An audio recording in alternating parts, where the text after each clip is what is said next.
نحمدہ و نصلی و نسلم علی رسولہ الکریم اما بعد فاعوذ باللہ من الشیطان الرجیم بسم اللہ الرحمن الرحیم قال الم اقل لک انک لن تستطیع معی صبرا صدق اللہ العظیم۔ آج ہم نے 14ویں تراویح پڑھی اور اس میں ہم نے 16واں پارہ پڑھا ہے، اسی سے انشاءاللہ چند آیت کا خلاصہ بیان ہوگا۔ یہ تذکرہ چل رہا تھا سیدنا موسیٰ علیہ السلام کا اور سیدنا خضر علیہ السلام کا، کہ اللہ نے موسیٰ علیہ السلام کو آزمائش کے لیے خضر علیہ السلام کے پاس بھیجا۔ کہ موسیٰ علیہ السلام کی زبان سے نکلا تھا سب سے بڑا عالم میں ہوں، یا روئے زمین پر عالم موسیٰ علیہ السلام۔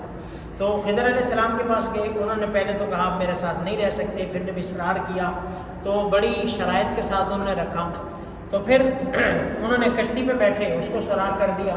تو موسیٰ علیہ السلام نے اعتراض کر دیا کہ آپ نے یہ کیا کیا؟ تو خضر علیہ السلام نے پھر غصہ کیا کہ میں نے کہا نہیں تھا میرے ساتھ رہ کے تم صبر نہیں کر سکو گے۔ انہوں نے کہا چلیں اب معاف کر دیں۔ پھر انہوں نے ایک بچے کو قتل کر دیا۔ پھر موسیٰ علیہ السلام نے غصہ کیا، انہوں نے کہا کہ قال الم اقل لک انک، اب ذرا مزید سختی سے کہا کہ میں نے پہلے نہیں کہا تھا کہ تم میرے ساتھ رہ کے برداشت نہیں کر پاؤ گے؟ تو اب موسیٰ علیہ السلام نے کہا کہ لاسٹ چانس ہے، ان سألتک عن شیء بعد فلا تصاحبنی، اگر اب میں نے پوچھ لیا اس کے بعد آپ ہمیں مجھے ساتھ نہ رکھیں۔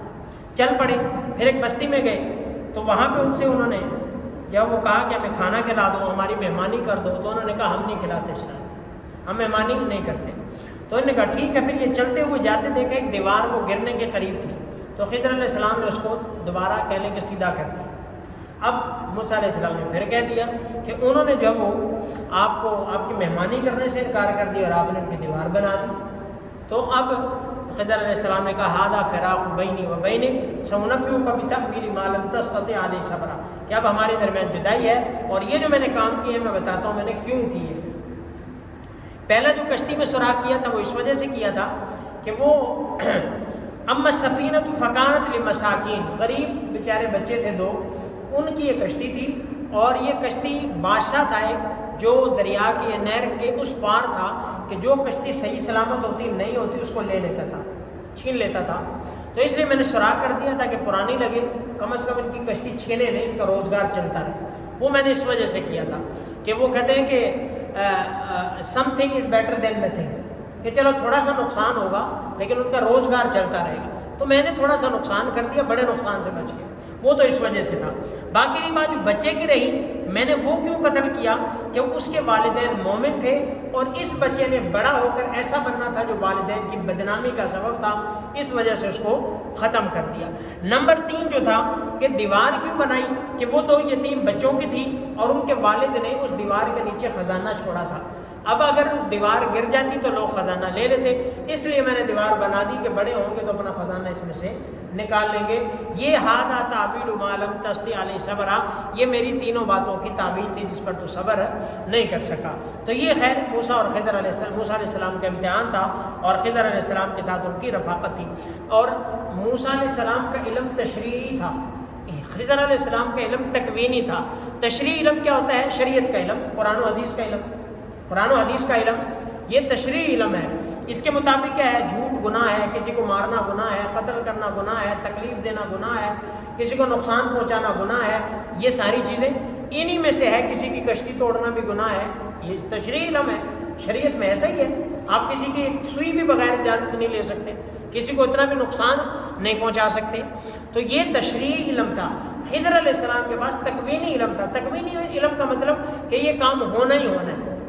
بچے نے مثال کے طور پر خضر علیہ السلام نہ مارتے تو اللہ کی طرف سے اس کی بچے کی لکھی ہوئی تھی، اس میں مرنا ہی تھا۔ تکوینی طور پر ایسا تھا، یعنی کہ اللہ کے علم ازلی میں۔ تو تکوینی علم وہ ہوتا ہے جو اللہ کو پتہ ہے کہ ایسا ہو کر رہے گا، تشریع جو شریعت کے مطابق۔ تو یہ ان کے علم میں فرق تھا۔ وہ سارا موسیٰ علیہ السلام کو پھر یہ کہہ لیں کہ ایک ریئلائز ہو گیا کہ واقعی وفوق کل ذی علم علیم، کہ ہر علم والے سے اوپر ایک علم والا ہوتا ہے۔ آگے پھر ذوالقرنین کا ذکر ہے کہ اس نے جو ہے وہ سد سکندری بنایا تھا، یاجوج ماجوج کے خلاف ایک بند باندھا تھا، اور اس نے مشرق سے مغرب سفر کیا تھا اور مغرب سے مشرق اور شمال کی طرف، اور یہ یاجوج ماجوج وہاں پر آباد تھے جن کے لیے ایک بستی آباد تھی اور وہاں پہ یاجوج ماجوج تھے، ان کے لیے انہوں نے سد سکندری بنایا تھا۔ سورہ مریم چونکہ حضرت مریم کا ذکر ہے آگے، اس لیے واقعہ ہے، اس لیے اس مناسبت سے سورت کا نام سورہ مریم ہے۔ ابتدا میں زکریا علیہ السلام کا ذکر ہے کہ اذ نادى ربه نداء خفیا، جب زکریا علیہ السلام نے چپکے سے اپنے اللہ کو پکارا، انی وہن العظم منی واشتعل الراس شیبا، اللہ ہڈیاں کمزور ہو گئی ہیں، سر میں چاندی آ گئی ہے، ولم اکن بدعائک رب شقیا، مالک اب بھی تو سے مایوس نہیں ہوں، میں مایوس نہیں ہوں، انی خفت الموالی من ورائی وکانت امراتی عاقرا فهب لی من لدنک ولیا، یا اللہ میرے پیچھے جو ہے اپنا وارث چاہتا ہوں، کوئی پیچھے وارث آ جائے، یرثنی ویرث من آل یعقوب، کہ میرا اور آل یعقوب کا وارث آ جائے، کوئی وارث مل جائے پیچھے، اور اس وارث سے مراد وراثت علمی ہے۔ انبیاء کی جو وراثت ہوتی ہے نا، میرے آپ کی وراثت کی طرح نہیں ہے کہ میری لیگیسی پڑی ہے، گھر پڑا ہے، پلاٹ پڑا ہے، گاڑی ہے، اس کا کوئی مالک مل جائے، نہیں نہیں، انبیاء کی وراثت علم ہوتی ہے، انبیاء کی وراثت ہے مال و دولت نہیں ہوتی، تو میرا کوئی علمی وارث بن جائے، میری یہ خواہش ہے۔ تو زکریا علیہ السلام نے بڑی تڑپ سے دعا مانگی اور بڑے روئے، اور اللہ نے زکریا علیہ السلام کو کوئی 90 سال کے قریب میں جا کے اولاد دے دی۔ اب جب خود کہہ رہے ہڈیاں کمزور ہو گئی، سر میں چاندی آ گئی ہے، سفیدی آ گئی ہے، تو اللہ کے ہاں سے مایوسی نہیں، اولاد نہ ہو، بیماری ہو، کچھ بھی ہو، اللہ سے مایوس نہیں ہونا، لا تقنطوا من رحمت اللہ، تو اللہ سے مایوس نہیں ہونا چاہیے۔ اللہ نے زکریا علیہ السلام کو اولاد عطا فرما دی۔ ہم کیا کرتے ہیں، تھوڑے عرصہ اولاد نہ ہو تو پھر ٹوٹکے شروع ہو جاتے ہیں، پھر ٹوٹکے، پھر جس نے جو بتایا وہ شروع کر دیا، جس نے کوئی دربار بتایا ادھر چلے گئے، جس نے کوئی پیر بتایا ادھر چلے گئے، جس نے کوئی ڈاکٹر بتایا ادھر چلے گئے، جو پھر ہم شروع کر دیتے ہیں اور جو بھی ہمیں کرنا پڑے وہ کر گزرتے ہیں، اور دعا کی طرف ہمارا ذہن ہی نہیں جاتا۔ تو اس لیے سب سے بڑا ہتھیار اور پہلا ہتھیار کیا ہے، دعا ہے، اس کے بعد پھر اسباب کے درجے میں جو ہے وہ دوا ہے، پہلے دعا پھر دوا۔ آگے سورہ مریم، حضرت مریم ہے، عیسیٰ علیہ السلام کی پیدائش کا ذکر ہے، وہ سارا مرحلہ وار کہ کس طرح فرشتے نے آ کے پھونک ماری اور اس سے ان کا جو ہے وہ امید سے ہو گئی، اس کے بعد پھر عیسیٰ علیہ السلام کی پیدائش ہوئی، اور پھر اللہ نے انسٹرکشن دی کہ ایسے کھانا پینا، فلاں جگہ پودا ہوگا، وہی کھانا وہی رہنا، بس کوئی ٹینشن نہیں۔ اس کے بعد پھر جب قوم کے پاس گئی، قوم نے باتیں کی کہ آپ کا خامد بھی نہیں ہے، بچہ کہاں سے ہو گیا، آپ کے والدین بھی بڑے اچھے تھے، وہ بھائی آپ کے بہت اچھے تھے، تو اللہ نے حکم دیا تھا آپ نے چپ رہنا ہے۔ تو عیسیٰ علیہ السلام نے خود گواہی دی، انی عبد اللہ آتانی الکتاب وجعلنی نبیا، کہ میں اللہ کا بندہ ہوں، اللہ نے مجھے کتاب دی ہے اور مجھے نبی بنا کر بھیجا ہے۔ تو یہاں پہ یہ بھی بتا دیا کہ عیسیٰ علیہ السلام اللہ کے بندے ہیں، اور حضرت مریم کے ہاں ان کی پیدائش ہوئی ہے۔ عیسیٰ کو اللہ کے ساتھ جوڑنا، اللہ کے ساتھ معاذ اللہ، یہ بالکل کیا ہے، کفر ہے۔ آگے سیدنا ابراہیم علیہ السلام کا ذکر ہے کہ انہوں نے اپنے ابا سے کہا، یا ابت لم تعبد ما لا يسمع ولا يبصر ولا يغني عنك شيئا، اے میرے پیارے ابا جان، تم کیوں اس کی عبادت کرتے ہو جو نہ سنتا ہے، نہ دیکھتا ہے، نہ تمہیں کسی چیز کا فائدہ دے سکتا ہے۔ ابا جان میرے پاس علم آیا اللہ کی طرف سے، فاتبعنی اهدک صراطا سویا، میری بات مانو، میں تمہیں سیدھے راستے پر چلانا چاہتا ہوں، لا تعبد الشیطان، شیطان کی پیروی نہ کرو۔ یہ سارا ابراہیم علیہ السلام اپنے والد گرامی کو سمجھا رہے ہیں، لیکن قسمت میں ہدایت نہیں تھی تو ہدایت نہیں مل سکی۔ ہدایت دینا اللہ کا کام ہے، بندوں کا کام سمجھانا ہے، بھلے نبی ہو، بھلے ولی ہو، بھلے مولوی ہو، بھلے کوئی بھی ہو، اس کا کام صرف آواز لگانا ہے، ہدایت کوئی نہیں دے سکتا، ہدایت اللہ کے ہاتھ، ہدایت کیا ہے، اللہ کے ہاتھ۔ آگے سورہ طٰہٰ ہے، طٰہٰ چونکہ اس کے شروع میں حروف ہے مقطعات طٰہٰ ہے، اسی کی مناسبت سے اس میں اس کا نام سورہ طٰہٰ ہے۔ اللہ نے اپنی جو ہے وہ قدرت کو بیان کیا کہ اللہ نے قرآن اتارا، یہ نصیحت ہے، یہ کوئی بوجھ نہیں ہے، اللہ کی طرف سے اتارا ہوا ہے، اللہ وہ ہے جس کے علاوہ کوئی الہ نہیں ہے، اور اللہ تمہاری مخفی کو بھی، تمہاری چھپی چیزوں کو بھی، ظاہر کو بھی، اونچی کو بھی، آہستہ کو بھی، سب کے سب کو جانتا ہے۔ آگے پھر موسیٰ علیہ السلام کا پیدائش کا تذکرہ ہے، موسیٰ علیہ السلام کا تفصیلی ذکر ہے۔ قال رب اشرح لی صدری ویسر لی، موسیٰ علیہ السلام نے دعا کی تھی، اے میرے مالک میرا سینہ کھول دے، میرا کام آسان کر دے، میری زبان کی گرہ کھول دے، مجھے اندر میری بات کو مجھے سمجھانے، کنوے کرنے کی جو ہے وہ توفیق دے دے، اور میرے ساتھ میرا کوئی جو ہے وہ وزیر ہیلپر بنا دے، اور ہارون بن جائے تو یہ بہت اچھی بات ہے۔ اشدد بھی ازری واشرک فی امری، اس کے ذریعے سے میرے بازو کو مضبوط کر دے اور اس کو میرے کام میں شریک کر دے۔ اللہ نے موسیٰ علیہ السلام کی دعا قبول کی اور ہارون کو موسیٰ کے ساتھ اٹیچ کر دیا، اور یہی پھر ان کی طاقت بنے۔ تو معلوم ہو بھائی بھائی کی طاقت ہوتے ہیں، بھائی بھائی کا زور ہوتے ہیں، جو جتنا مضبوط ہوگا اتنا ہی طاقت بڑھے گی۔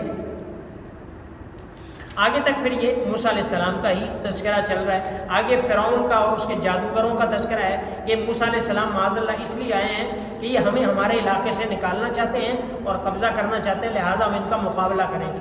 تو مقابلہ کیا. اللہ نے پھر جادوگروں کو توفیق دی کہ وہ ایمان لے آئے. آگے آدم علیہ السلام کا تذکرہ ہے. وَإِذْ قُلْنَا لِلْمَلَائِكَةِ اسْجُدُوا لِآدَمَ فَسَجَدُوا إِلَّا إِبْلِيسَ. پیچھے پہلے بھی گزر چکا ہے. آدم علیہ السلام کو اللہ نے حکم دیا تھا فلاں مخصوص درخت کے قریب نہیں جانا، لیکن وہ پھر ہم 8ویں پارے میں بھی پڑھ کے آئے ہیں سورہ اعراف کے اندر کہ شیطان نے آ کے قسمیں اٹھائی، اللہ کی قسمیں اٹھائی. اب ہم کیا ہوتا ہے، آخری حل یہی ہوتا ہے کہ قسم اٹھاتے ہم کہتے ہیں ٹھیک ہے، اس کی بات مان لیتے ہیں، قسم اٹھا دی. کئی دفعہ لوگ ایسا کرتے ہیں جی قرآن پہ پیسے رکھو اور لے لو، حالانکہ کرنا غلط ہے، لیکن اگلا بندہ کیا کرتا ہے، حیا کر جاتا ہے. قرآن کی کیا ہے، حیا کر جاتا ہے. تو آخری نام تو اللہ کا ہی ہوتا ہے. بندہ کہتا ہے یار واقعی اللہ کی قسم اٹھا رہا ہے. تو شیطان نے بھی یہی حربہ اختیار کیا کہ آدم علیہ السلام ویسے تو میری بات مانیں گے نہیں، اللہ کی قسم اٹھائی تو اللہ کی قسم کی وجہ سے انہوں نے بات مان لی اور وہ پھر سارا معاملہ ہوا. لیکن پھر اللہ نے ان کی توبہ کو قبول کر لیا. آگے چل کے فرمایا وَأْمُرْ أَهْلَكَ بِالصَّلَاةِ وَاصْطَبِرْ عَلَيْهَا لَا نَسْأَلُكَ رِزْقًا. اپنے آپ کو، اپنے گھر والوں کو نماز کا حکم دو، ہم تم سے رزق کا سوال نہیں کرتے. جتنی ہم اپنی اولاد کی فکر ان کی دنیا کی کرتے ہیں، اس سے کہیں زیادہ ہمیں ان کے دین کی فکر کرنے کی ضرورت ہے. ان کا رزق اللہ نے لکھا ہوا وہ اللہ کے ذمہ ہے. ان اللہ هو الرزاق ذو القوۃ المتین. لیکن دین جو ہے وہ خود بنانا ہے، دین پر خود چلنا ہے. تو اس لیے ہمارے ہاں برعکس ہے کہ دنیا کے لحاظ سے تو بچے کی فکر کی جاتی ہے. مثال کے طور پر اگر بچے نے صبح اسکول جانا ہے، سردیوں میں ٹائملی اس نے جانا ہے بڑے وقت سے، تو پھر تو ہم صبح اٹھا دیں گے کہ اب تو بھائی اٹھ، اسکول جانا ہے. لیکن اگر اسکول نہیں جانا، جیسے گرمیوں میں صبح 4 بجے نمازیں، اب نماز کے لیے نہیں اٹھا، نماز کے لیے تو ہمیں اس کی دین کی فکر نہیں ہے، دنیا کی فکر زیادہ ہے. حالانکہ دنیا کا ذمہ، رزق کا ذمہ وہ اللہ نے لیا. تو اس لیے اپنے گھر والوں کے دین کی بھی فکر کرنا اللہ رب العزت سے دعا ہے. اللہ ہم سب کو